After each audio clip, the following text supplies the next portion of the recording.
কয়েক সেকেন্ডের ঝড়ে ব্যাপক ক্ষতি আমগুড়ি এলাকায়, আহত এক। যুদ্ধকালীন তৎপরতায় চলছে কাজ। শনিবার বিকেল আনুমানিক 4টা নাগাদ আচমকা ঝড়ে ব্যাপক ক্ষয়ক্ষতি হলো ময়নাগুড়ি ব্লকের আমগুড়ি গ্রাম পঞ্চায়েতের নাকটানির বাড়ি এলাকায়। কয়েক সেকেন্ডের ঝড়ে ক্ষতিগ্রস্ত হয় প্রায় 50টিরও বেশি বাড়ি। বেশ কয়েকটি বাড়িতে গাছ উপড়ে পড়ে ঘরের ক্ষতি হয়েছে। এই ঘটনায় একজন সামান্য আহত হয়েছেন বলে জানা গিয়েছে। আহত ব্যক্তির নাম রামচরণ মণ্ডল। তার পরিবার সূত্রে জানা যায়, বিকেল নাগাদ আকাশ অন্ধকার করায় জমি থেকে গরু বাড়ি নিয়ে আসছিলেন। সেই সময় শুরু হয় আচমকা ঝড়। সেই ঝড়ে গাছের ডাল পড়ে গিয়ে আহত হয়েছেন তিনি। এদিকে ঘটনার পরেই ঘটনাস্থলে ছুটে যান ময়নাগুড়ি ব্লক সমষ্টি উন্নয়ন আধিকারিক প্রসেনজিৎ কুণ্ডু, আইসি সুবল ঘোষ, গ্রাম পঞ্চায়েত প্রধান দিলীপ রায় সহ অন্যান্যরা। ক্ষতিগ্রস্ত এলাকা তারা পরিদর্শন করেন এবং পরিবারগুলির পাশে থাকার আশ্বাস দিয়েছেন।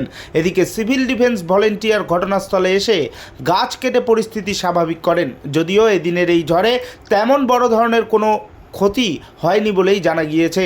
ব্লক প্রশাসন সূত্রে জানা গেছে, প্রায় 50 থেকে 60টির মতো বাড়ি ক্ষতিগ্রস্ত হয়েছে। তাদের সাহায্য করা হবে প্রশাসনের তরফ থেকে। Bureau report, Maynaguri news. Gouranga কি রায়, যেই সময় ঝড়টা হল তুই কোটেছিলিস? এই ঘরতে তো গাছটাও মানে পড়িছে, মানে কেমন, মানে কি ভয় খাস নাই? ভয় খাওয়া নেই তো, গিরিং করে মুখে হাওয়াতে ওটা ঘরটা ওটা ধুলি দিচ্ছে। হ্যাঁ, তারপর আমার কাকিমা কইলে যে ঘর পড়িছে, ওদিকে দেখা পাইলো আড়ালে দেখে কাকিমা কইলে তো দাদার না ঘর করে গছ পড়িছে, ভাঙি চুরি করে ঘরটা বাদে ছিলাম, দৌড়ি যায় দাদার না ঘর দিকে। তুই ঘরে দেখলা ছিলিস? হ্যাঁ। তো বাড়ির লোক ছিল না? বাড়িতে যে একটু দাদু বাড়ি দিছে তো, মানে আওয়াজ হওয়াতেও তুই মানে আগতে টের পাইস নেই? না। আপনার নাম? আমার নাম দীপালি বাড়ি। দীপালি বাড়ুই। মানে কি হলো হঠাৎ, কটার দিকে এই ঝড়? এই 4টা হবে। 4টা? মানে ঝড়টা কি আচমকা এসে আছড়ে পড়লো? হ্যাঁ, হঠাৎ করে 4টা। মানে কিরকম ক্ষয়ক্ষতি হয়েছে? ক্ষয়ক্ষতি হয়েছে যে গাছপালা সব ভেঙে গেছে, ঘরের উপরে গাছ পড়ছে। ঘরের উপরে? হ্যাঁ। এটা কোন জায়গা? এটা না আমগুড়ি নাকটানির বাড়ি। নাম? আমার নাম নিমাইচন্দ্র রায়। নিমাইচন্দ্র রায়। এই যে আচমকা ঝড় হয়েছে, ঝড়ে কেউ আহত হয়েছে? হ্যাঁ, আহত হয়েছে। কে আহত হয়েছে? আমার বড় সুনন্দী রাম মন্ডল। রামচরণ মণ্ডল। কিভাবে আহত হলেন উনি?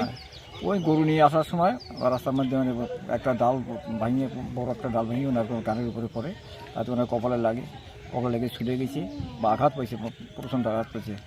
হাতে মানে হাত ফেটে গেছে। প্রশাসনের কেউ আসছিল আপনাদের বাড়িতে? হ্যাঁ, আসছিল, ভিডিও আসছিল, প্রধান আসছিল।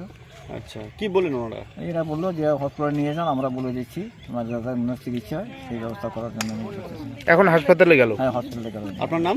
আমার নাম নিমাই রায়। বলছিলাম, আচমকা ঝড়, এখানে কিরকম ক্ষতি হয়েছে, কি করছেন আপনারা প্রশাসনের তরফ থেকে? এখানে যেটা আমরা প্রধান সাহেবকে নিয়ে আমরা ঘুরছি, এলাকাগুলো যতগুলো জায়গা আইডেন্টিফাইড হয়েছে, আশা করি 50 থেকে 60টার মতো বাড়ির মতো ক্ষতিগ্রস্ত হয়েছে। এবার অনেকগুলোই গাছ পড়েছে, তো সিভিল ডিফেন্সের টিম চলে আসবে এখনই, এবং আমরা RM ACDCLকে বলেছি যত দ্রুত সম্ভব ইলেকট্রিসিটিটা যাতে রিস্টোর করে দেয়। একজন মাইনর ইনজুরি হয়েছে, তা ভদ্রলোককে আমরা কথা বলছি যাতে ও হসপিটালে একবার দেখিয়ে নিয়ে আসে। তাছাড়া বেশ যা ড্যামেজ হয়েছে সেই ড্যামেজ রিপোর্টটা আমরা CA2 রিপোর্ট করে কালকে যাতে যত তাড়াতাড়ি রিলিফগুলো আমরা ডিস্ট্রিবিউশন করতে পারি সেটা আমরা এনশিওর করব। অনেকের মানে ঘরের চালে গাছ পড়ে গেছে, ফুটো হয়ে গেছে, তাদের এখন আপনারা কি করছেন তাদের জন্য? আমাদের CDB টিম আসছে, এখনই ক্লিয়ার করে দেবে, আর যেখানে যেখানে দরকার পড়বে আমরা ট্রিপলিন ডিস্ট্রিবিউশন কালকেই করে দেবো, আগামীকালকের মধ্যে। হ্যাঁ। আচমকা ঝড়ে ব্যাপক ক্ষয়ক্ষতি দেখা যাচ্ছে, আপনি তো স্পটে এলেন, কি দেখলেন এবং কি ব্যবস্থা নিচ্ছেন প্রশাসনের তরফ থেকে? হঠাৎ করেই এই ঝড় এসছে, তাতে ওই বেশ কিছু বাড়ি, মানে প্রচুর বাড়ি, নিয়ার অ্যাবাউট আমরা যতটুকু পাচ্ছি নিয়ার অ্যাবাউট 50 মানে 50-এর মতো বাড়িতে, যেগুলো খুব ক্ষতিগ্রস্ত হয়েছে। বেশ কিছু বাড়িতে গাছ ভেঙে পড়েছে এবং বাড়িঘরও খুব ক্ষতি হয়েছে। আমরা ইমিডিয়েটলি এখনই ইলেকট্রিসিটির যেটা বন্দোবস্ত আছে সেটা ইমিডিয়েটলি হয়তো হবে না, একটুখানি টাইম লাগবে, সেটা সবাইকে আমরা বলছি একটু টাইম লাগবে। আর বাকি গাছগুলো কেটে আমরা পরিষ্কার করে সেগুলো মানে ঘরে ঢোকার মতো বন্দোবস্ত যেন হয় সেটা আমরা দেখছি।